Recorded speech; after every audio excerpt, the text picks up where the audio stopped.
I'm announcing a historic action to rescue our nation's capital from crime, bloodshed, bedlam, and squalor, and worse. This is Liberation Day in D.C., and we're going to take our capital back. We're taking it back. Under the authorities vested in me as the President of the United States, I'm officially invoking Section 740 of the District of Columbia Home Rule Act. You know what that is? And placing the D.C. Metropolitan Police Department under direct federal control, and you'll be meeting the people that will be directly involved with that. Very good people, but they're tough, and they know what's happening. They've done it before. In addition, I'm deploying the National Guard to help reestablish law, order, and public safety in Washington, D.C., and they're going to be allowed to do their job properly. And we're going to have the same thing here. But then I'm going to look at New York in a little while. Let's do this. Let's do this together. Let's see. It's going to go pretty quickly. And if we need to, we're going to do the same thing in Chicago, which is a disaster. We have a mayor there who's totally incompetent. He's an incompetent man. And we have an incompetent governor there. Pritzker's an incompetent. His family threw him out of the business, and he ran for governor. And now I understand he wants to be president.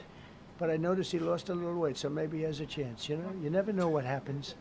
But Pritzker's a gross incompetent guy, thrown out of the family business. But when I look at Chicago and I look at L.A., if we didn't go to L.A. 3 months ago, L.A. would be burning like the part that didn't burn. If he would have allowed the water to come down, which I told him about in my first term, I said, you're going to have problems, let it come down. We actually sent in our military to have the water come down into L.A. They still didn't want it to come down after the fires.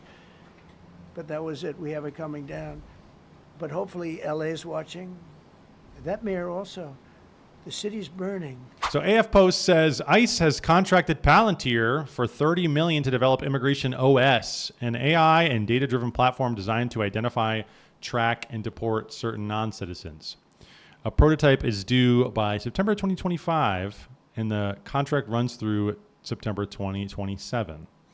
Critics are concerned that the system would be expanded to target legal citizens as well, since it would likely require data on all residents to cross-reference agency databases and locate non-citizens.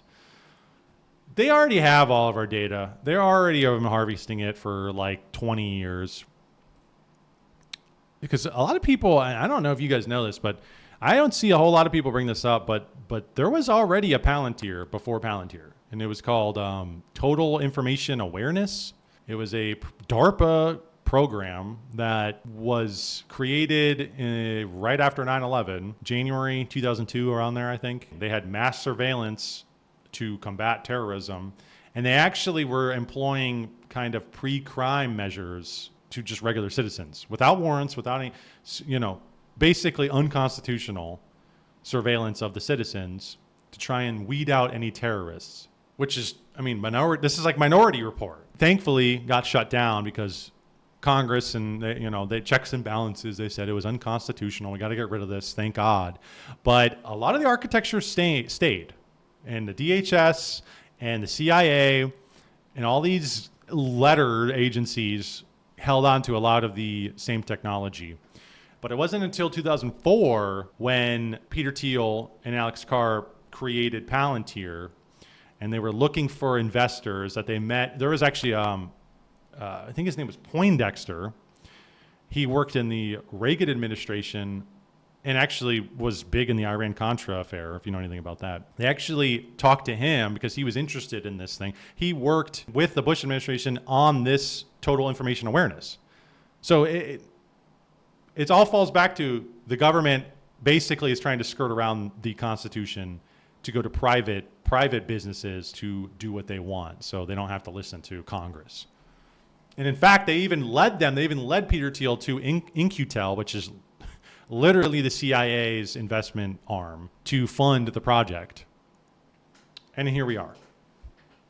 This is it, 21 years later, which I feel like a lot of people don't talk about that, where it was like, it was already a thing. And we see 9/11 being the dominant happening of the 21st century that they needed that to happen. They needed to manufacture that to happen so they could start to set in place the New World Order agenda. You had to have the problem, reaction, solution in order to set these things off, the domino effect. And we're still feeling ripples to it 25 years later, or 24 years later. And I suspect we're going to feel ripples to it from 9/11 for another 40 years, 50 years, probably for the rest of the century. That was basically the pretext for it was 9/11. So that's lovely. It's funny how that works out, right? That was shut down and replaced with something else. I forgot the name. It was replaced with Palantir. Basically. There might have been, was there something in between? Let me look. So Total Information Awareness was a mass detection program by the United States Information Awareness Office. It operated under this title from February to May 2003 before being renamed Terrorism Information Awareness. Okay, that might be what you're thinking of. It's to fight the terrorists. We have to fight the war on terror, everybody. Based on the concept of predictive policing, TIA was meant to correlate to detailed information about people in order to anticipate and prevent terrorist incidents before execution. I mean, it's literally Minority Report. This is the world we're living in. Man, that one event, man, it's just like everything. Although the program was formally suspended, other government agencies later adopted some of its software with only superficial changes. TIA's core architecture continued development under codename Basketball. According to a 2012 New York Times article, TIA's legacy was quietly thriving at the NSA. Lovely. Love it. Yeah, it'd be really cool if this technology wouldn't be used against actual Americans critical of Israel. Yeah, honestly. Well, not even critical of Israel, but anything. Like, you literally, I mean, that's a big one, sure, but they could literally just say, you overlap with a 96% probability with terrorists. A lot of your search history, a lot of your payments, your purchases overlaps quite a bit with Muhammad. So you got to come with us. Don't you need a warrant? Don't you need a warrant? No, we don't need a warrant. Hilarious. And this is like the racial shit that this administration is leaning into. They don't care. They're down to play the racial game. They're not libtards, people. They don't care. Hilariously brown editorialization from AF Post. Literally no one is concerned about this being used on legal citizens. I'm concerned and I'm not brown. What are you talking about, dude? Put 16 likes on that. People are like, oh yeah, dude. I'm not, yeah, get the Mexicans out of here, man. If you're afraid of this, you're fucking brown. You're a fucking street shitter if you fucking don't like this. Gobble it up. Gobble it up, white man. It's for you. It's for you, white man. We're on your team, white man. Like, all right, bro. How about you? I shouldn't say that. Whoops. Unalive yourself. Unalive yourself. That's a little more. It's a little more nicer. It's a little more nicer. Trump just announced that he will be sending the National Guard into Washington, D.C. and federalizing the local police using the Home Rule Act. He also said he's going to be using it in Chicago, New York, and I think L.A. as well, or maybe not. I think Newsom's like trying to block that or some shit. I haven't been following that too closely on that. I've said many times in many different ways since Trump's inauguration that he is actively and persistently working towards implementing a totalitarian police state ran and overseen by Palantir AI surveillance. We've been saying the same thing, buddy. We're right there with you. I've warned time and time again that Palantir takeover of our government will absolutely lead to an AI-ruled police state nightmare, which we will never be able to wake up from. That's the problem, is that it's going to be so embedded in all of our technologies. There's just no way to fight against it. I mean, say bye-bye to free speech on the internet. We have it now, sort of. But once this is actually employed, nope, we're not having that ever again. Trump claims that D.C. and other major cities like Chicago, New York City, etc., have a bad crime problem, which is true. And while that is definitely the case, it's also true that it was allowed to get this bad to get us to a point which we're at now. Yes, and this is the big thing that I think that they want it to get to such a bad state that people will be like, this is just like a minor infraction of committing crimes. Like, crime's bad. I'm not saying that, but like, they would love for it to get to a point where people are at each other's throats actively when I go out in the street white people and black people are just like they would love for it to get to that point, so then they can really crack down. Anduril will have automated turrets on putting them up on every corner. Palantir will be harvesting all your data. We got to get this under control, people. We can't let our America, the shining beacon on the hill, we can't let it go like this. We need the AI technocrats to come in and lay down the law. This goes back to the Hegelian dialectic, as it always does. Problem, reaction, solution. Yup, problem, reaction, solution. It's in a lot of ways, it's manufactured problem, manufactured reaction, their solution. That's literally what I'm seeing is manufactured problem, because a lot of these situations and a lot of these people who are committing lots of crimes are led into this country to begin with for years and years. Then the manufactured reaction, which is what we're seeing, like that guy we just saw talking about, kill the brown, you're brown and stinky and poopy.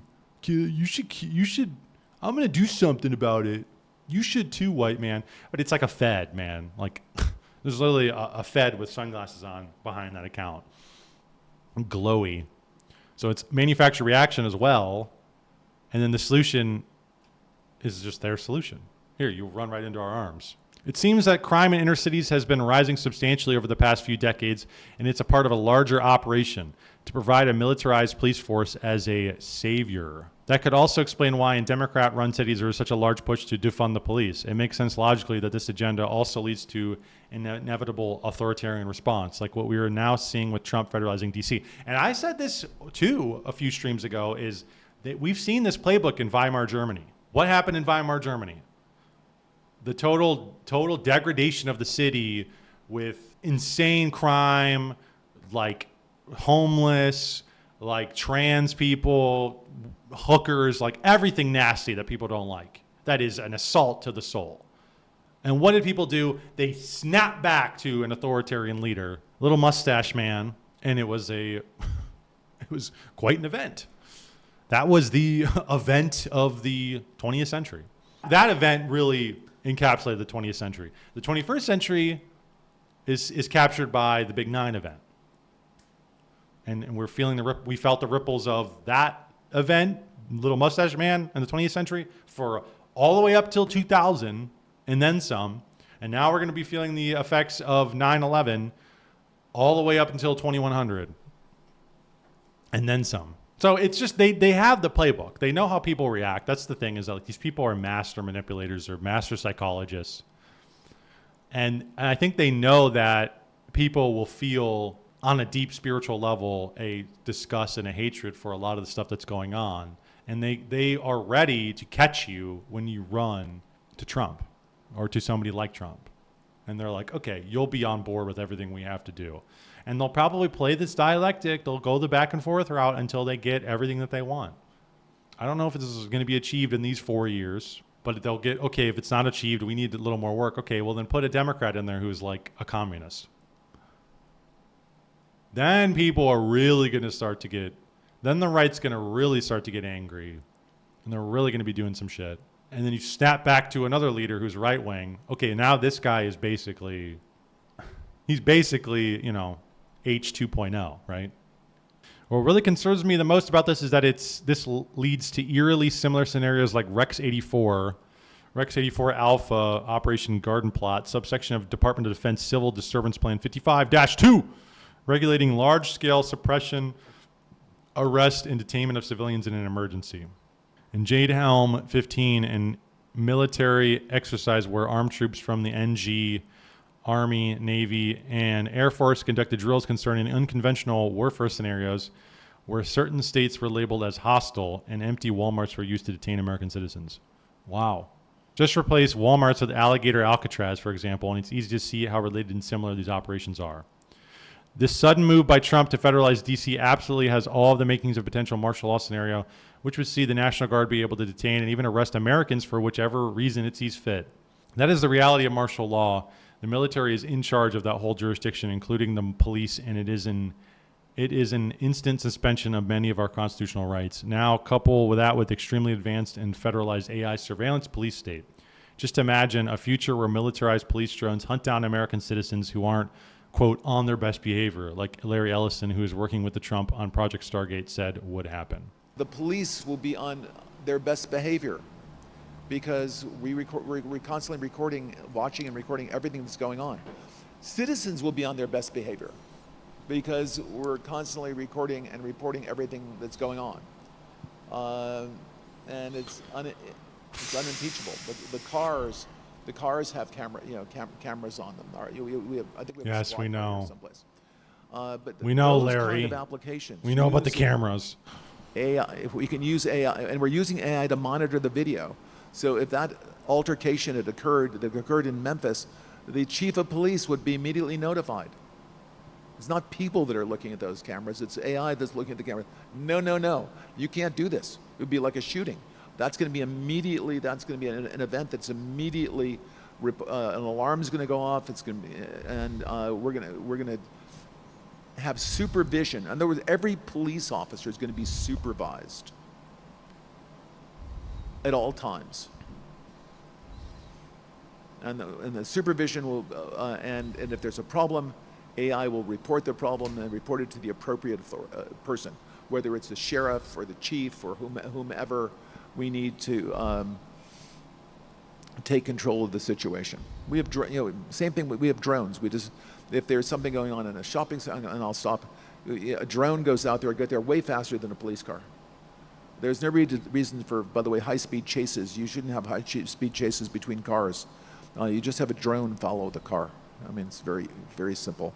And the new generation of autonomous drones. Some of the stuff, this is the thing that makes it so nefarious, is that some of the stuff they say is like, yeah, that makes sense. That sounds right. A drone following a car, that sounds cool. That sounds like it'd probably be the better move because they could probably just zoom in the air and you don't have to deal with traffic and other injuries. Sure. Then the first part, he's saying, oh, well, everybody's just going to be watched all the time, so they're going to have to be on their best behavior because we're going to have AI surveilling exactly what you're doing all the time. And I'm not saying, of course, you shouldn't be shooting people in public. Like, I agree with that too. But then, you always have to say, well, once this precedent is set and in place, where could they go? You always have to go to the extremes with it. You always have to take it and say, how could this be interpreted? Now that this is set in stone, that we're doing this, where could you go? Because that's always what they do with it, every time. You give them an inch and they take a mile.